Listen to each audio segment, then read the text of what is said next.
Hey, you guys, how are you doing? How is everybody out here? Wow. Yeah, it's another beautiful day that the Lord has made, that we shall rejoice and be glad. Yeah, I came your way today to say hello. How are you doing? Yeah, in my country right now, it's the wee hours of the night. It's around 12. Others are praying, others are doing their own things. So I decided before I end to bed, I say hello to my guys. How are you doing? How is everybody out here? From whichever part of the world you find yourself tuning in from, and those who come back to watch Meds at It, I don't take you for granted.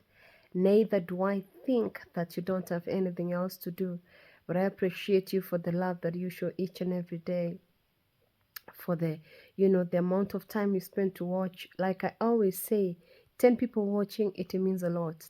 30 people watching, it means quite a lot. 40 people watching, 50 people watching, 1,000 people watching, 3,000, 5,000, whatever number of people who watch us, we appreciate. We don't take it for granted. We say thank you and may God bless you. So how are you doing anyway? How is everything around you? Yeah, how is your country doing from wherever you're watching me from? How is everyone around you doing? How is, your family members? Have you checked on your brothers and sisters that live far away from you? Have you checked on friends and relatives that live far away from you? With the cases of mental, disturbances that are rising each and every day in every part of the world, it's of importance to check on your family, to check on your friends, to check on your relatives each and every time when you get a chance, because a lot is happening. Yeah, and only us as people and individuals can talk to ourselves and try to push life as it is. So I've noted with a lot of keenness and interest that in my country there's a lot of road carnages each and every day. In our mainstream news, there must be a report on accidents. There must be a report on vehicles of collided, head-on collision. I don't know, there must be some vehicle has lost speed, the brakes were faulty. We've lost a lot of people in the last 1-2 months in my country due to road accidents. What about where you are? Are your roads, do you have such major cases of accidents like we have in my country? Every day mainstream news is reporting accidents, 20 people dead, 11 people dead, 6 members of one family dead. Oh my God, those are hard news to resonate. I'm telling you, I always say, if you've not lost a close person, you may never be able to understand how painful it is to lose a close person. When we watch news and see people are dying, people are dead or stuff, sorry, you just look and say, oh my God, oh my God. But I'm telling you, the families that are, members of these kings, I'm telling you, I don't know. Like there's a family that lost 6 people in, is it West Pokot or which part of, those sides? Man, imagine losing 6 people from the same family. Oh, our heart goes out to you. It's not easy. So I'm urging each and every driver on the road, kindly, it's raining, watch out. It's raining, drive safe, slow, don't rush. Because you see, at times when it rains, the roads get slippery. So if the roads get slippery, it becomes so hard for you to drive hastily. So take precaution, don't rush, just go slow. Let's reduce this number of road carnages. Also, those long distance drivers, if you've gotten back to your station and you feel you're so tired you can't pull the next day, it's okay to say I can't make it, but you see, it's already so hard for everybody. So whichever little chance you get to get money, you jump over it, not knowing that driving people when you're tired and sleepy can cause a lot of harm. Even with that in mind, now see, we are having a lot of people die in road accidents, and the problem is our doctors in this country have striked. I passed the Kenyatta hospital like 2 days ago. I'm telling you, it's a mess. I looked at it and I said, Jesus Christ, what happens to that person who doesn't afford private care or private treatment? I'm telling you, even those private hospitals that you call private hospitals are jumped to an extent that when you go to pharmacy, they will tell you there is no medicine. So I don't know, when I listen to the talks that are going back and forth, is some counties are firing doctors. They're rendering their jobs redundant. Some governors are saying that there are a lot of doctors who are out here looking for jobs, so those who've been employed and they're not coming back to work, they can as well vamoose, or they can as well go. And I look at it and I'm like, what? It is the 26th, and the doctors who play a very major role in the country are not back to work. Okay, they say they're asking for flavorous, what do you call that? Demands that cannot really make sense. But I look at it and say, now, it's the 26th. What about those people who cannot afford to go for private care? What about those people who cannot afford to pay for private practice? Or rather, so not practice, I mean for private, medical attention. I'm telling you, seeing doctors in a private hospital is not anything that goes cheap. Maybe the cheapest one can pay is 1,500. If you're seeing a specialist, 2,000, 2,500, 3,000 to 5,000, 6,000. And not everybody who can afford. Now, I was looking at the road carnages that are happening in my country, and I was saying, when these people are taken to the emergency department or accidents department in each and every hospital, and they need doctors to operate on them, either to get things that have lodged into their bodies in terms of maybe metals or something, what really happens? What really happens? I was asking myself today, because I've been thinking and thinking aloud. I was like, if one is not able to rush someone to a private hospital and they need a doctor to operate on them, then what happens? These people end up dying. And how many of us can afford to go and pay 5,000 consultation? How many of us can afford to go and pay 7,000 consultation? Not very many of us. And you see, the government is standing tall and saying they're not going to bend, because they say that they cannot I heard the president today say that he cannot promise what he cannot sustain. But I keep asking myself, what is going to happen really? What is going to happen to the common mwananchi who cannot afford to go for private hospitals? Yeah? What is going to happen? What of these people who needs urgent, doctor's intervention for their lives to be saved? What is going to happen? I was just sitting and asking myself, what is going to happen to such people? Huh? Doctors have joined hands with, lab technicians. Let's even just assume Kenyatta National Hospital, Moi Teaching Referral Hospital, Mombasa General, Chuka Referral, Meru Referral, whatever referral hospitals we have in this country. Even just assume that the nurses who have worked with doctors are there, and most of the nurses have a slight idea of what doctors do, especially those who work closely with the doctors. Even just assume with that. Yeah, and a nurse is standing in and maybe wants to ask for a lab test. Lab technicians have downed their tools. COs, the clinical officers who stand in for doctors or work like doctors, more or less, they have downed their tools. So what is going to happen to the common man who cannot go to a private hospital? And you see, the president has said that he's not going to promise what he cannot deliver. Yeah, he's not going to promise. I don't know what act was signed in 2017 that was sent to have been signed under duress, because it was next to election. So I'm wondering, with this back and forth, what is going to happen to those people who cannot afford private medical care? How many people in this country have died in the last 26 days? I think morgues are full. Because look at someone who is in the renal unit. They need dialysis. And there is no doctor. Oh my God. Look at that scenario. Someone who is in a renal unit, they need dialysis, and it's only doctors who can do that. Maybe the nurses who can do that. Yeah, like I've said, nurses who have worked closely with doctors, maybe there's some who can be able to connect whatever is connected in the renal department. But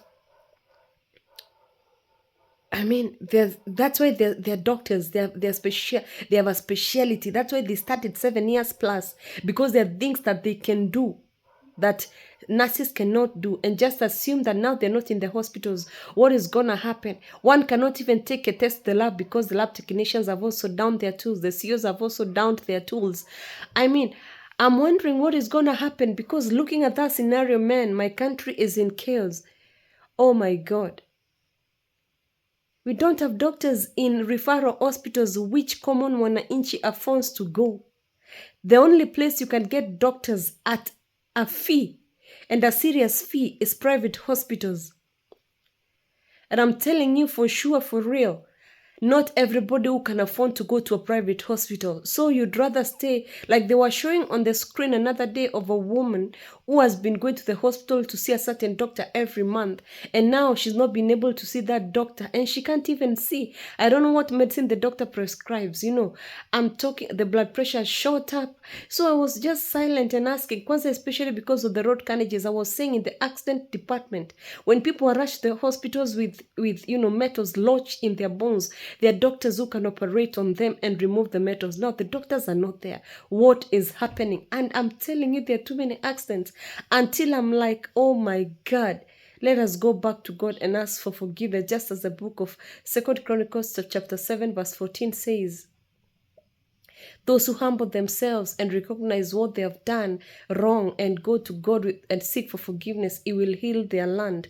Whatever we've done in this land that is against God's will, let us go back as a church, as a country, and ask God for forgiveness. Whatever cloud that is causing too much accidents, because you see, I mean, the drivers who drive these vehicles in the night, like I'm telling you, I was giving you an example of my sister. She has used a particular road for a very long time. She drives there each and every day. But this particular day, she looked right, she looked left, she could not see a vehicle. When she turned, she didn't know where the vehicle came from. So looking at that case scenario, you may blame her and say, oh, who has the right of way or not the right of way. But basically, some of these things the devil orchestrates. You may not really understand them really deep, because you don't understand some driver who's driven a vehicle for years.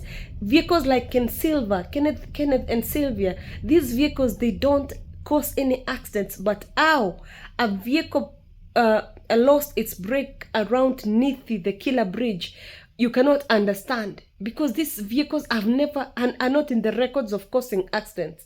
Was it a mechanical fault? What was it exactly? And now people are dead, and others are critically injured. So who is taking care of these people? Are they the nurses? If there is any need for doctors to intervene to save a life, that life will just die. I don't know what the government is going to do about this, because they need to reach to an amicable agreement with the doctors. Because even sacking the doctors, just like the Nyeri governor just said in the live stream news, sacking the doctors who have worked so hard, I don't think is the best solution to go by. But basically, I don't know what is going to happen and how they're going to come into, an agreement with the government.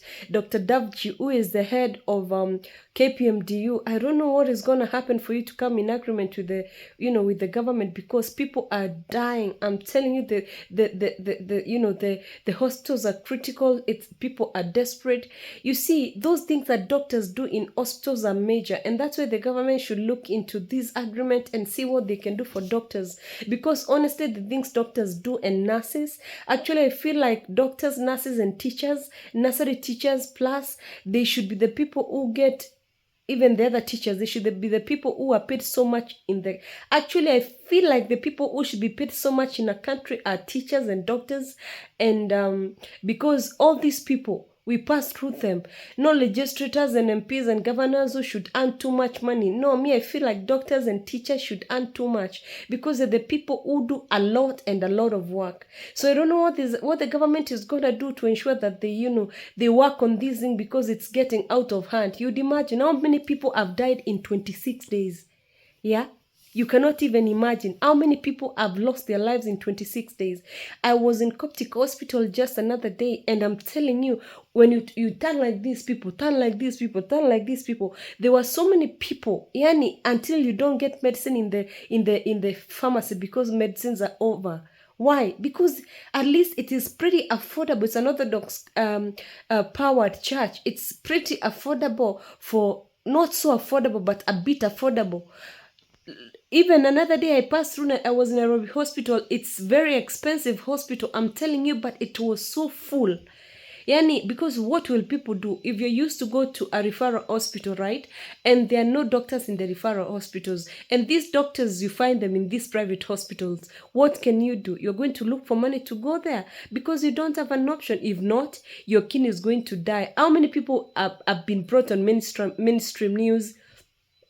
And they're saying that, you know, their relative is almost dying and some are even dead. You know, it's so sad. It's a situation that is really heartbreaking in my country right now, but I don't know what the government is going to do with this, because again, they say they don't have money. Now, I don't understand what is going to happen, but the common mwananchi, actually was listening to you know, Trevor Mbija, one of the newscasters in the mainstream news, saying, who will talk on behalf of the common mwananchi? And I take this opportunity to talk on behalf of the common mwananchi. The common mwananchi is suffering. You see, when the two big bulls fight, the only person who suffers is the common mwananchi, who has a kin who is undergoing dialysis, who has a kin who needs chemotherapy, who has a kin who needs things that can only be operated by specialists, and these specialists have done their tools. I'm telling you, the common mwananchi is suffering, crying in, day out, and they have no one to cry to. Kindly, the government, for the sake of common mwananchi, and you know, common mwananchi is a bigger percentages than the doctors, kindly have a sitting with the doctors, talk. Help us as the common mwananchi, because the common mwananchi is the one who has a kin, who should be undergoing chemotherapy, who should, you know, who should be undergoing dialysis and all these things, endoscopy, all these things that needs doctor specialists. You know, I'm telling you, it's a sad situation. If you go to these hospitals, you'll just feel like crying. People are just desperate. People are just wondering what to do, because now if the government and the doctors are not agreeing, again, the lab technicians have joined, the clinical officers have joined, it looks like it is unachievable, because how are all these people going to be, you know, how are we going to solve the issues of all these people joined together? But we ask the government, for the sake of common mwananchi, who is me and another person, kindly try and do something. People are dying each and every day due to lack of, you know, attention. Nurses are doing their best, you know, nurses are doing their best, but now you see there's some special things, packages that can only be unpacked by the doctors, and in these cases, the common mwananchi is really suffering. Kindly reach an agreement, doctors and the government, reach an agreement that is going to help the common mwananchi to get back on their feet, because I'm telling you, the hospitals are flooded. I've been to 3 hospitals in a span of 1 month, and I'm telling you, the hospitals are so full. And you see, even yesterday, there's someone I saw, she was saying that she cannot leave the hospital because they have not confirmed it. They're going to send her money to pay the bill, because it's very expensive. People are looking for money to eat, and you cannot sometimes mitigate sicknesses. They come unaware, and if you don't have money to treat your kin, then I mean, it's so hard. Kindly, the government, talk out to the doctors, the clinical officers, you know, all these practitioners, see on a way forward for the sake of this common mwananchi who has no one to talk about what they're going through. I'm telling you, I thought I should address on this issue, because this issue is serious. I've been seeing the back and forth of, you know, doctors and the government, and now the clinical officers have joined in, the lab technicians have joined in, literally the medical teams. My country right now, the health sector is dysfunctional, especially for referral hospitals and government hospitals, where the common man affords. Now, the hospitals that are running 24/7 with doctors fully are the private hospitals, whose consultation is not your cup of tea. So assist Wanjiko, kindly. I love you so much, guys. Keep subscribing. Don't give up on me. Keep subscribing. Keep subscribing. Keep subscribing. Keep subscribing. Keep subscribing. I love you so much. And may God bless you. Love you, guys.